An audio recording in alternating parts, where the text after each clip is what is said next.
You were at Sky for 25, 30 years? Yeah. A long time. I've been in the lobby for 40 years. 40 years, and you've interviewed everyone from Alex Douglas Hume, right, all the way through to Starmer, to Starmer, right? So everybody, basically.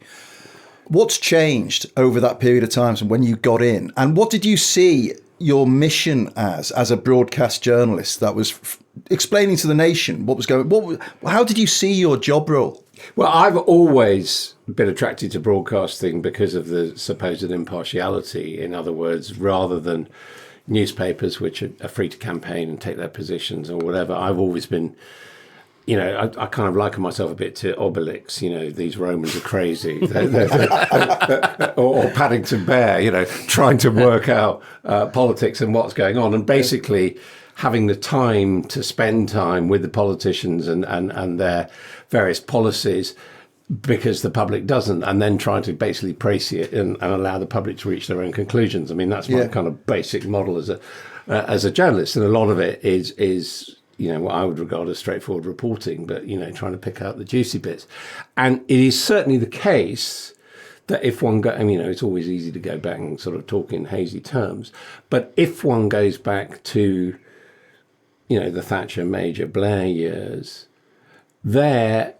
once they recognised you as representing an organisation at Westminster, the prime movers were much more interested in making the argument to you, coming out, telling you what they were doing.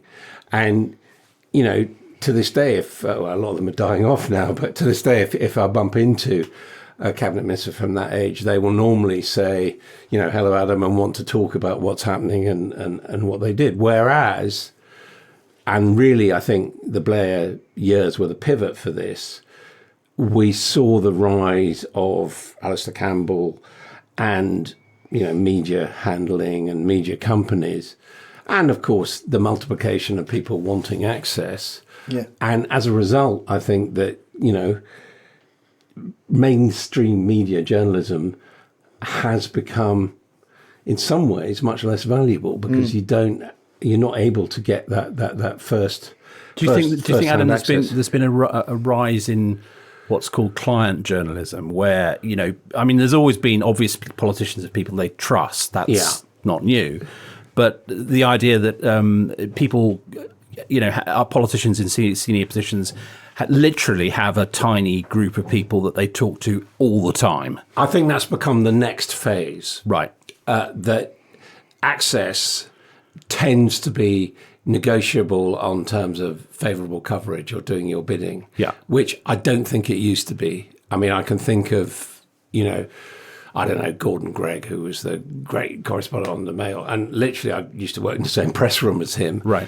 And whoever was in power, the phone would be going all the time because people wanted to speak to Gordon Gregg. And, that included Labour people and whatever. I don't think that goes on now. I think, we're particularly seeing with the sort of GB News, Telegraph phenomenon that effectively a lot of more and more journalists are becoming soldiers in the war rather than observers. And and again, I think that's bad, A, because I think people should be open-minded, but B, because I think it contaminates the pool. And also that there was, and I don't know whether you think it's gone entirely, but this idea of the authoritative source stroke analyst stroke reporter. So it would be like, what does Adam think about what's going on today? And I knew you'd give a straight report and to the best of your contacts and what you found out, and then a straight analysis of what was going on. And the multiplicity of voices across all sorts of media now, as well as what you just referred to, means I wonder whether trust in that voice of authority, that explainer-in-chief, has gone to a dangerously low level. I think that, the fragmentation of the audience, which we can't complain about, the fragmentation of the audience has meant, one of the most interesting comments ever made about this was Tony Hall, Lord Hall of the BBC, when he was head of news, and he said you can't make the audience eat their greens anymore, by which he meant when there was one channel or two channels or three channels, if you were watching telly, you would see the news and you would probably see current affairs. Whereas now, when basically you've got an infinite sources of broadcast or sound, television or sound entertainment, a lot of people opt out of that. Because I think the first time I saw you was on TVAM, Yeah. right?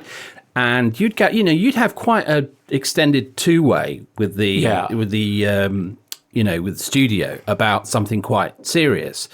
Very hard to imagine that now. Yeah, I think so. And you know, if I've sort of changed anything in broadcasting style, we at TVM and then at Sky, I remember John Sargent saying this to me. He said, "You were the first people who started talking about British politics in Britain in the way that we talk about American politics or French politics." Yeah. In other words, I felt that there was more of a freedom rather than to stick within the guardrails of being very cautious in terms of TV balance, to actually, because we were doing what I call action painting, sort of assembling the news as it happened, we could cross the lines in terms of saying, this looks like a bad policy, or, they made a bit of mistake, or, rightly or wrongly, this person is probably going to have to resign. We could actually get a bit deeper into it. And I think there was a kind of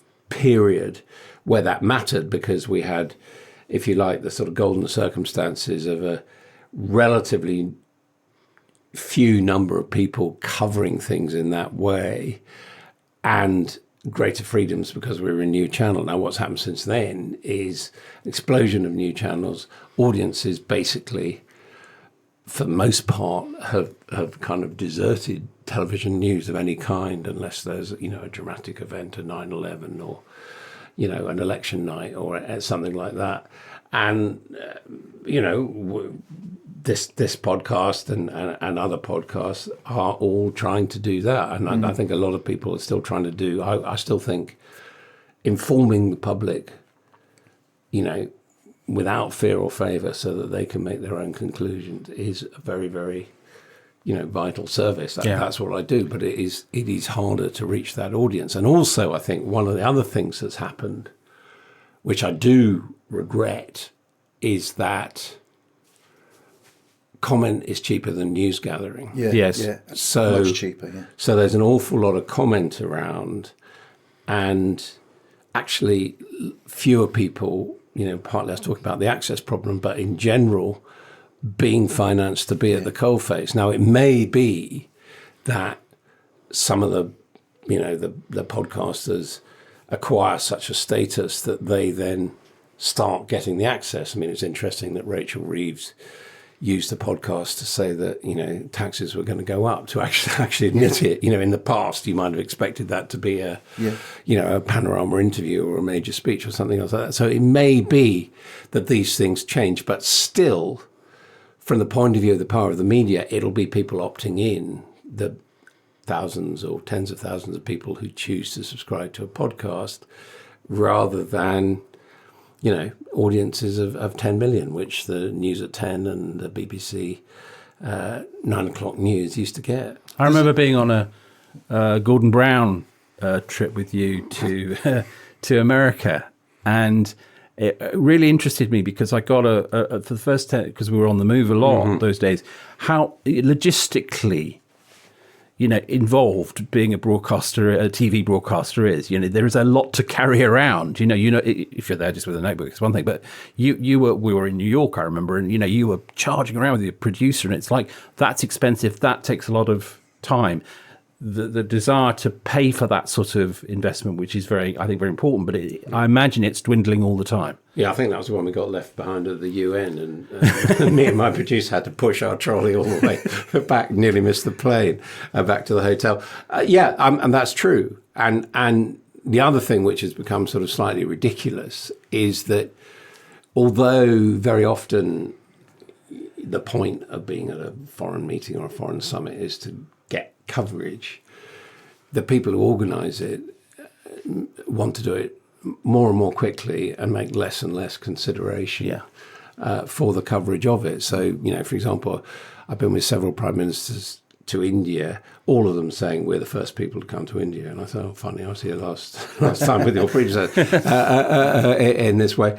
But it is simply true that because of the time difference, if you're working with television, you do not sleep for however long you're there, because you're filing in the middle of the night, and you know, there's a desire to be instantaneous, but no consideration is given for that. And so, you know, only this week, Keir Starmer took a plane load of journalists to Berlin.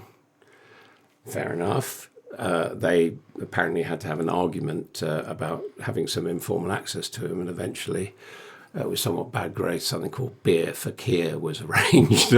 But he then dumped them in Berlin and flew on to Paris. Right. And didn't take them to Paris. Right. And you just think, well, why? How do you think? I mean, we'll come back to some of the broader topics, but just stick on the theme of Keir for a while. How do you? Obviously, he's only had a handful of months, weeks. Less than 2 months. Less than 2 months. How do you think he's doing? Where would you point him and say, mate, honestly, try this a little bit? Because my feeling is that he could do a lot better in terms of communicating a sense of ambition and optimism and vision. And he still seems to me like he's on the campaign trail, you know? No, I think you're right. And I mean, I don't want to criticise him, because I do think the evidence is that he's been more open than his Conservative predecessors. And so far he's done more news conferences, you know, written more newspaper articles and all the rest. But as you say, I think a lot of it is still in campaign mode. You know, when he's tried to speak to the nation, you know, saying that he wants to be less on your back and all that, he's been successful, but he hasn't done so much of that. And you know, if you take what I would regard as the three big questions facing the Prime Minister, immigration would be one, the whole question of tax and the size of the state and what people should get for the tax, and thirdly, Europe.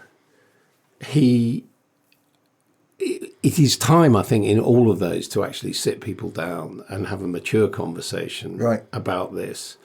Yet still, the mentality is the campaign mentality. You know, we're not going to put up taxes that are going to hurt you. Immigration is a bad thing, even although it's happened under everybody. Yeah. And Europe, certainly, you know, we're not going to go back into the single market or the customs union. And I mean, those are protective assumptions to avoid controversy. But I think a good leader needs to do better. A good leader needs to be go out there and make the case. I mean, you know, obviously it didn't end very happily, but Blair, for example, and Alistair Campbell and others devoted a great deal of energy to their analysis that, you know, 9/11 had changed the world and we had to adopt a different posture on that. Yeah. And likewise, you know, if we go back to Lawson, okay, he was cutting taxes, but there was a big explanation of the logic behind it and what the implications. Yeah, there's a lot of pitch rolling, wasn't there? A lot of pitch rolling, and we're not getting that. And I sort of worry. Yeah. You know, it's too soon to tell, and maybe I sort of worry that kind of there's an awful lot of discipline and enforcement, and it's going to be tough, and absolutely no creative thinking about the big issues which we face. I mean, that's what I worry. I could be wrong. Well, the weird thing for me is that when Keir was working for Corbyn, he used to phone me up occasionally and say, look, honestly, on Europe, right, read between the lines, it's a long game, and make these palliative noises, you know. And I don't hear from anybody that there's any palliative noises. There's no rolling of the ground at all. It's like he's trying to appease a small minority of people who now really are irrelevant to him because he's got this enormous majority. He can do what he wants. Well, he's got even more majority on pro-Europe issues. Yeah, totally. Yes. I mean, you could say, and some people argue that, you know, the no plans answer on freedom of movement for the under 30s. You know, we all know that no plans means it's probably going to happen. It's going to happen, yeah. But I don't know why he couldn't have said, we don't have any no plan, but obviously they're interesting ideas to consider. Yeah. And also, we've uncovered that we've been sold a pup. Yeah. You know, we've been left in an absolute bin fire. You can. Yeah. We know they're going to break some you of the noises. that to a certain extent brings us back to what we're talking about the media becoming totally partisan. Right. And, the reason why, it seems to me, the only reason why he wouldn't say, well, we'll think about youth exchanges is because he is afraid that the Telegraph and the Mail and the Times and GB News and, will kind of fall on his head. And I think a leader, particularly a leader having just won the election, as you say, with such a large majority, just needs to be a bit braver. Yes, I mean, the obvious follow-up question would be, well, so what? Yeah. I mean, if not now, when? Yeah. Because it's not going to improve, is it? I mean, it might improve, but the likelihood is with the Tory party, on its back and barely existent, and he's just won a bigger majority, and there has been clearly some cooking of the books. I mean, that is now no longer just a Labour claim, but has some independent backing to it, no question. I'm not sure how much more you need in terms of the ingredients to give you permission to say what you were describing, Adam. Yeah, and that does puzzle me. And I think one of the reasons for that, to go back to our theme overall, is that, I mean, I have very mixed feelings and a long track history with Alistair Campbell, but nonetheless, Alistair Campbell was a very powerful and efficient formulator and enactor of the message. Yeah. And the problem is that he did that so well that subsequently we've had all these kind of thick of it imitators who, just leave it at thick. Just couldn't do it and thought they were doing that. Yeah. And now the job's faded away. And while the people he's got there around him are, perfectly competent people, like yet another Matt, they are not people who are going to stand up and say, why don't we do this? This is the message. This is where we should be heading. And I don't see any evidence that he's got a pollster, say, of the equivalent of Philip Gould, who's actually saying, look, this is public opinion. This creates space for us to do that. So, I mean, the odd thing is that although, they prepare for government and they've appointed Sue Gray and all the rest of it, they have not got strong-minded, independent, free thinkers like to push him forward. Yeah.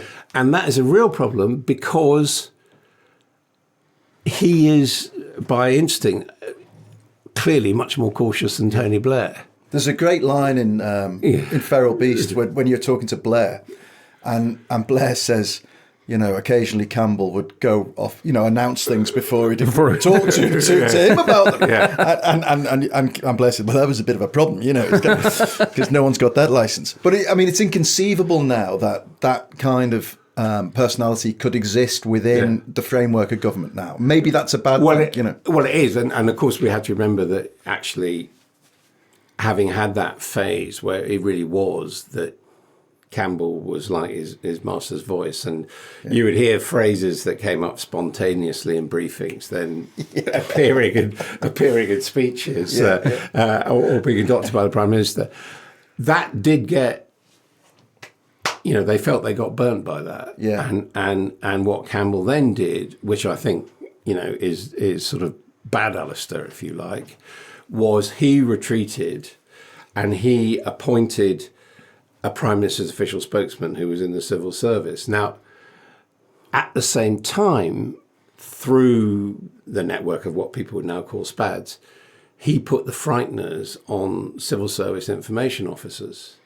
So that if I think back to prior to Blair, if you're working on a policy story, you could phone up the press officers at various departments and say, what about this policy? And they'd say, look, the government is doing this. This is why they're doing it. This is the problems which have been in the past. So you could have a really informed discussion. And, there were some people, Romola Christopherson or Mike Granite or names. And what they would also do is sometimes they'd say, look, we're press officers. Why don't we put you in charge with in touch with the inner official who is dealing with this policy, who could then give you more depth. Now, what Campbell did, and partly this may be to do with the traditional paranoia about the conservative small c civil service, is he basically put the frighteners on the government information service and basically said, don't tell them anything, refer them to the special advisor or to me. Yeah. And again, that really was blocking the throw of information, which I think the public had, absolutely had a right to know. Yeah. The compensation with Campbell was he himself was so forceful and articulate and so well connected that you did get that side of it. Yeah. After Campbell, you've got neither. You've got an intimidated government information service and, basically, mini-me Campbells and worst of both worlds. Yeah, worst of both worlds, yeah. There's another great element in the documentary where I think it's Blair again describing being on one of his planes with the journey with the press pack, and he said he goes up to see the press pack, and the press all flock around him, and he speaks to them for 2 or 3 minutes, and then Campbell walks up, and they all just walk off and surround Campbell. I'm still here. Yeah, I witnessed that. It's amazing. It was extraordinary, and of course, in the end, it ended up with the Hutton inquiry and all the rest of it. Yeah, I mean, the point we have to remember about whatever our personal feelings about the Hutton inquiry, as a spin operation, it was very successful. They were exonerated. They set the terms for it, and they're exonerated in their own terms. One other thing about Alistair, and we shouldn't talk too much about Alistair, but is that you talked earlier about the Mail and the Telegraph, and maybe this is where Starmer's afraid, and you said, well, so what? Well, Alistair was very ballsy with the Mail and the Telegraph, wasn't he? He went head to head with the Mail and was totally unafraid. And it, and that was at the peak of the Mail's power. Yeah, absolutely. The Mail's a much less powerful organisation now. And there is something pathetic, I think, about being in awe of these old titles. But what they also did was they invited them in. Right. That they recognised their status, and so they would have meetings with the editor or whatever. And, the whole Blairite operation was not just Campbell. You had my wife, Angie Hunter, who was Director of Government Relations, and part of that job was to get to know editors and journalists and all the rest of it, perhaps too well. And you also had other people around, like Gus O'Donnell, like Jonathan Powell, who, when it was relevant, for example, dealing, with Jonathan's case with the whole Good Friday Agreement and all that, were absolutely identifiable and empowered and willing to speak on behalf of the Prime Minister. Yeah. So all of that, I think, the point is, I'm not talking about us being flattered. I'm talking about it resulted in public understanding, being better informed. Yeah.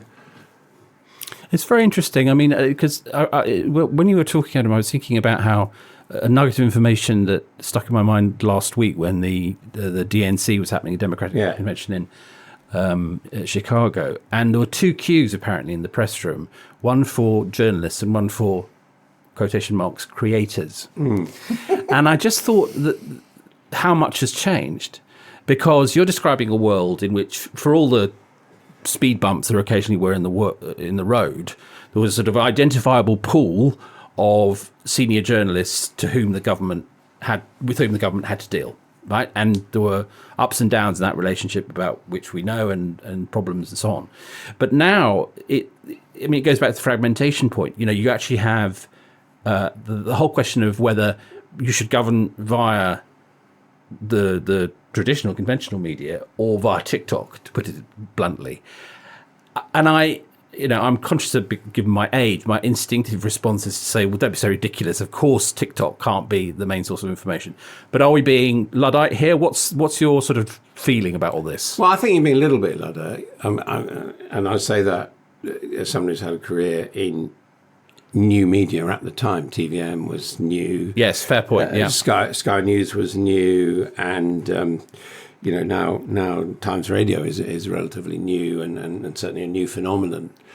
And I do think that America, because of, First Amendment rights and all the rest of it, even Trump kind of, while he will do all he can to use partisan sources and Tucker Carlson and all the rest of it, respects that you need a media presence and you need as broad a media presence as possible. Now, a lot of that now is direct social media, putting out videos or whatever. But I think you do need to look where the eyeballs are to a certain extent. Yes. And I think, therefore, having a developed strategy for influencers or what do you call them? Creators is probably a good idea. But I think we are still, to a certain extent, behind the curve in that here. Now, that's partly because actually those new sorts of media as yet have not really commanded an equivalent sort of audience. No, that's true. But I do think the ritual of going in with a list of prearranged questioners at news conferences and going, BBC, ITN, Sky, and maybe if you're being risky, a question from the Sun or the Mail or I would, if I was, running Downing Street comms, I would advise them to revise that. Mm-hmm. I think it's embarrassing that, Emilio of Politico, for example, is now making a point of going to every news conference and sticking up his hand and being ignored. Yeah, that's a good point, yeah. And then tweeting it. And likewise, Chris Hope of the GB News was, in my view, overindulged by the Conservatives. But now he shouldn't be entirely ignored at news conferences. So I think a little bit more flexibility and a little bit of thinking, are the traditional mainstream media the people who should be given priority? And again, this is a change in as much as, Blair set up, again, one of the compensations he set up for changing access to media was those monthly news conferences where he did go on for an hour and a half. And they, a lot of the newspapers, as you probably remember, were pretty sniffy. They didn't really like them. They felt, and understandably, this is one of the problems newspapers had. If it's broadcast live, what's in it for them? Yes. But certainly a lot of foreign media and specialist media found them extremely useful because they knew ultimately that they could, raise their questions and get their issues on the agenda. So I don't think there's a perfect answer to it, but the reality is there is less scrutiny of any kind going on, and as a result, I think that's one of the reasons why there's less trust in in politics and in the media. Let's take a very brief break for some advertising, and we'll come back and explore these topics of trust, especially, in a minute.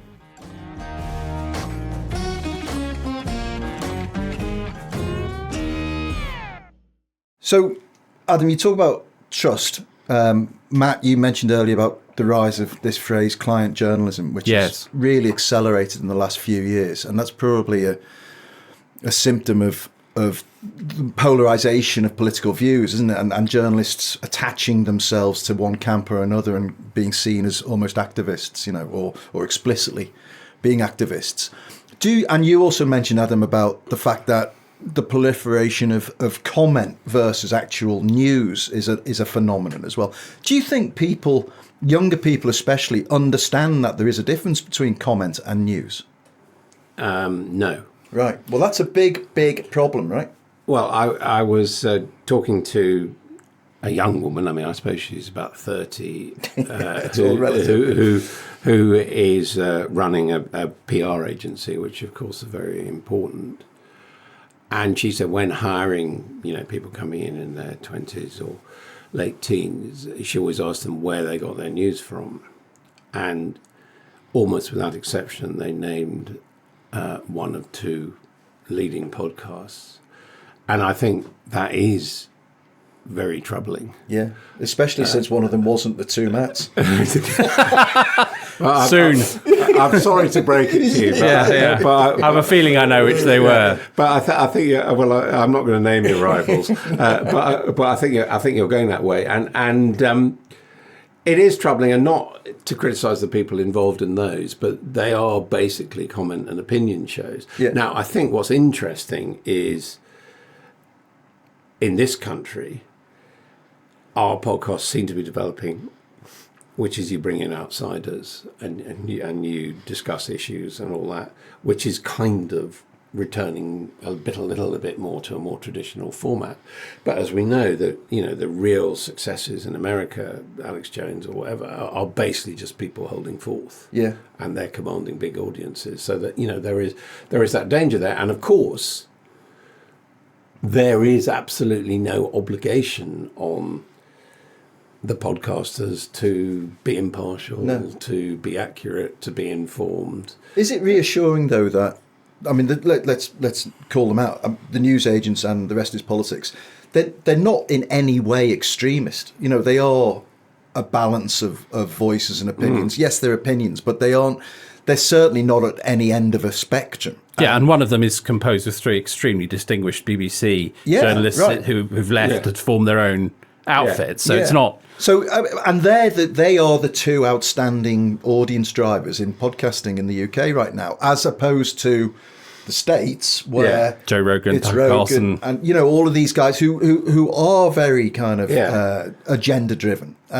Is there something different about the UK? Should we be assured? I think there is, and I think if you compare LBC to talk radio in the United States, it's different. And I think the reason, and as someone who's not made their career there, I'm prepared to admit it, the reason is because the way the ecology was set up by the BBC. Right. That people have grown up in that tradition, that when ITV came along, they still played by the same rules. Yeah. And likewise, when Sky was set up, I said to the editor, we know what the rules are, do you want to play by them? And his reply was, it wouldn't work to do otherwise, because you were competing with BBC or ITV, and if you didn't have the same access and the tone of fairness that they had, Sky decided, and one of the reasons why I decided to work for them, that it would be unsuccessful. Now we've had a change. Yeah. We've had GB News come along, and I've come into some criticism for saying that I think that Ofcom should take its license away, and I do think they should take its license away as a recognised broadcast news channel, Right. because they can migrate online, and as Piers Morgan has done, and it wouldn't harm. I don't think it would significantly harm their business model, but what it would do was stopping their game, which basically was to taint the pool of broadcast journalism in this country. So let them do it. I'm not saying they should be banned, but I don't see. I think that the tradition of broadcasting, which was started with the BBC and now to a certain extent is embodied in Ofcom, is worth preserving. And I think Ofcom is being pathetic in not standing up for it. Right. But do you think that, it's interesting because I totally agree that the BBC has exercised, and still to a considerable extent exercises, this huge planetary gravitational force over the rest of the media. But if we were sitting 10 years from now, I don't know if that's the case, because we know that the license fee as a sort of levy on a television is doomed, in the sense that what is a television? A lot of young people don't have televisions; they just have screens or phones. Sure. So we're going to have to move to some new model. And at the moment, under the current government, it looks promising that compulsory levy will continue. But how do you feel, Adam, as a sort of seasoned broadcaster, about the likelihood of it sustaining?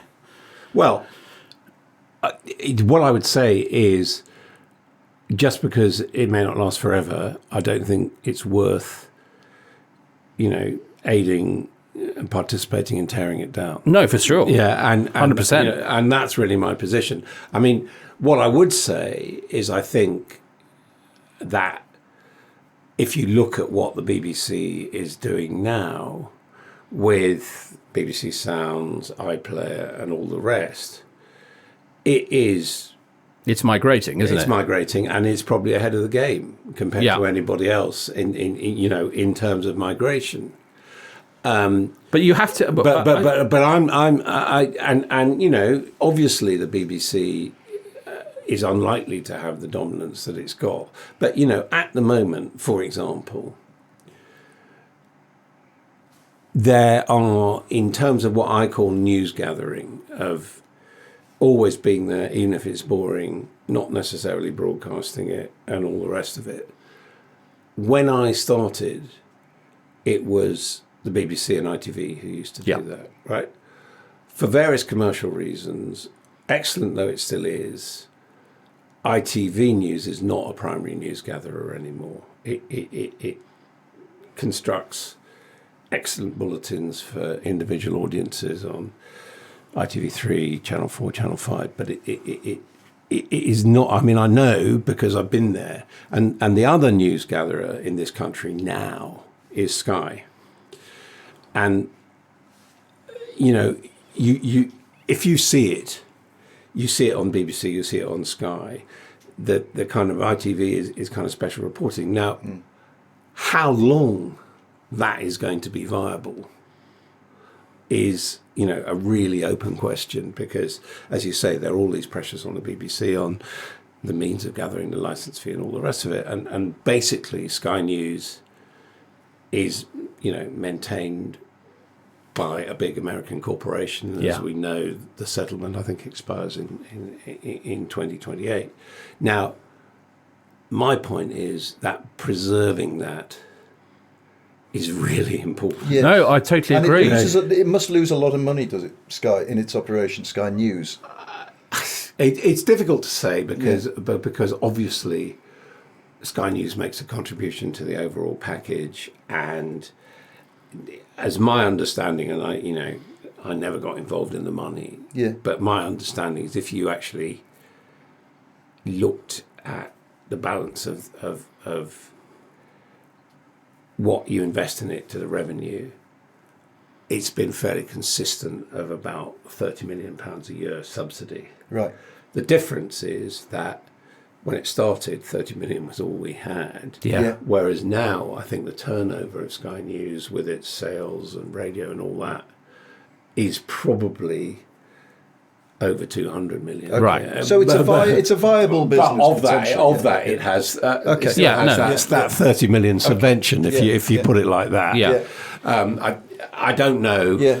You know, please don't take. But that is the general idea. So it is a business that has grown, and it's done useful things. It's a subscription offer as well, and this is the interesting thing, I think, which is that when I try and explain sort of the BBC concept to people who are very civic-minded, very interested in politics, younger people, the bit that they always recoil from is the compulsory levy.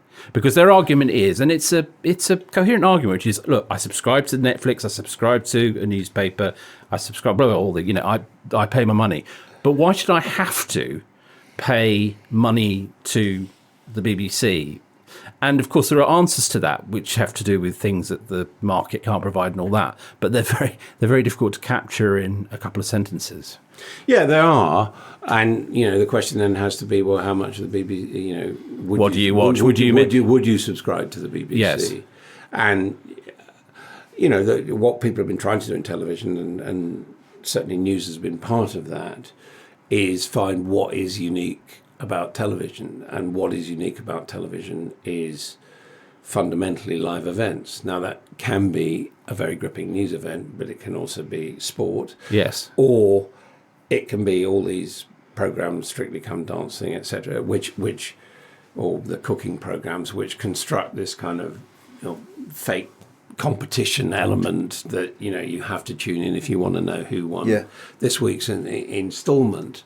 Also, that the license fee is for everyone and not just for news junkies. Yeah, and that's how they broadened it out. But, but it's all basically around live events. But of course, what's happening now is that successful live events are being bought commercially. Yeah. And we just had with the Olympics that there's always been this idea, which I was never particularly in favour of having listed events, but nonetheless we've had listed events. But now, even with laws in this country having listed events at a higher level, the BBC can be outbid by commercial organisations. I think it was Discovery in terms of its access. So, I think there are a lot of bright people at the BBC who are thinking about this and thinking about it in a kind of public service way. But, I would agree with you. It is, go back to the documentary. I mean, the point I was making is harder for everybody. It's harder for the media to do their job, but it's also harder for the politicians to reach out. My feeling, however, is that it's too easy for the politicians to say, "Well, we won't bother then." When you left the Sky in 2021, you said in an interview with the Times, it looks like the direction which Sky News wants to go over the next few years is not one that's a particularly good fit for me. Sky News head John Riley believes the future news is digital, is on the platform for phones, and is very strongly based around data journalism. At that point, you do start thinking. What were you thinking? Well, I was just making the point that broadcast personalities, if you like, and although I, kind of resisted being too kind of personal in my personality, I mean, nonetheless, if you're covering a live event, if you're commenting live an event, you have a relationship with the audience. Yeah.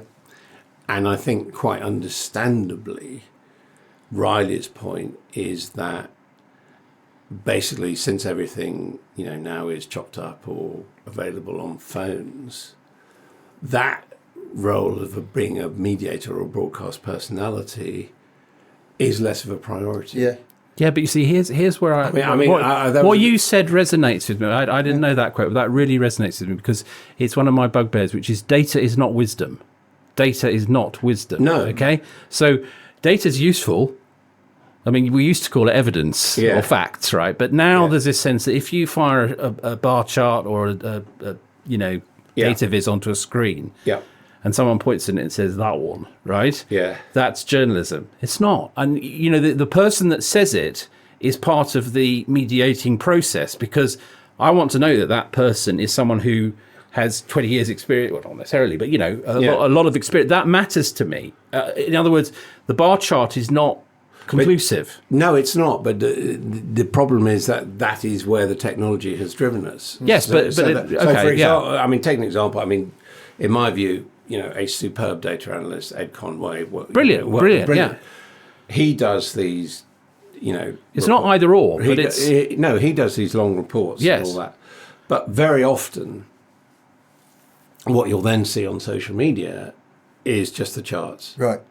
Exactly. Yeah, all right. Fair, yeah. And also, I do think, and I say this as someone I suppose who's got a humanities background, that there is sometimes an over concentration that statistics prove the facts. Yeah. One way or another. I mean, the whole question of Lucy Letby's guilt, for example, has now become a kind of polarization between the statisticians. Amazingly, become a culture war. Yeah, become a culture war. And David Davis, who's one of the people who's taken this up, who obviously I've known for a very long time. Me too, yeah. He said to me, I like talking to you about this because he happens to know that a long time ago I did maths, physics and chemistry A-levels. And he said that, therefore you can understand the arguments which I'm making, which I think is fine. And, I'm flattered. But nonetheless, I think the whole human dynamic of a trial and, is now sort of being discarded around this statistical beyond a reasonable doubt. Yeah. Yes. Which People should remember that Robert McFarlane tried to win the Vietnam War by statistics, and that didn't work out too well. Yeah, That's right. Body count and all the rest. Body of count, it. exactly. Yeah. But I still think that snippets. I mean, the odd thing is you've got what we do or what I do as a reporter very often being reduced to snippets and clips and graphs. Yeah. And then on the other side, you've got people who are not reporting, who are not dealing with primary, who are prolex, who are holding on for hours about their opinion. 3 hours in America, yeah. But on these charts which they don't appreciate. Isn't the dichotomy, though, is that you've talked about the advantages of impartiality or the value of impartiality. And yet sometimes you do need somebody to stand up and say, this is bollocks. Yes. You know. Now, I've often used the analogy of Brexit, obviously, because it's close to all our hearts. Walking into a motorway service station, right, where you've got a cross-section of the population. Everyone needs to use a motorway service station. And asking for a show of hands in that room about Brexit. Now, is that a sane approach to decision-making for something of such huge consequence? And the answer is, of course, it's not. You'd never ask that room to decide anything. Well, that's why I'm not crucial. in favour of referendums. But, Yeah. but isn't the problem? And Emily Maitlis has talked long about this in her McTaggart lecture about the trap of false equivalence of the desire for impartial journalists to say, well, this is what he said, but this is what she said, and you go and make your own mind up. Because at some point, you need the Walter Cronkite to say, I'm sorry, this is the state of the nation right now, and this is how we should think about what's happening, don't we? Well, I think, Walter Cronkite's, people with his qualities are few and far between. And, right. And he's... But Adam Boulton is, Edward R. Murrow, Walter Cronkite, Adam Boulton. But I have to come back to this point. They could hit the majority of the audience. Yes. Right? That at the time, CBS News was the leading news broadcast of, choice of three in America. And they could do that. Now, almost nobody has that level of influence or cut through. Right. And in fact, I've been saying recently, and for the sad experience of Hugh Edwards, that if I was the BBC, I would not try and say we're going to have a chief anchorman.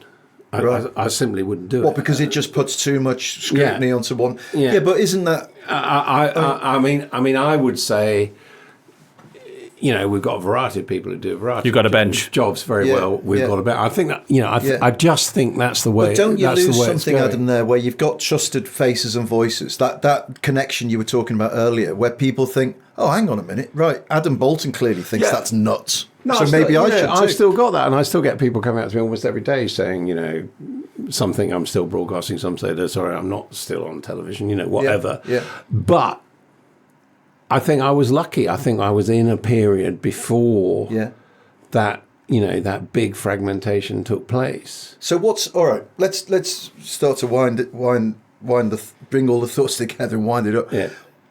You started by saying that Feral Beast was a quite gloomy view of the media.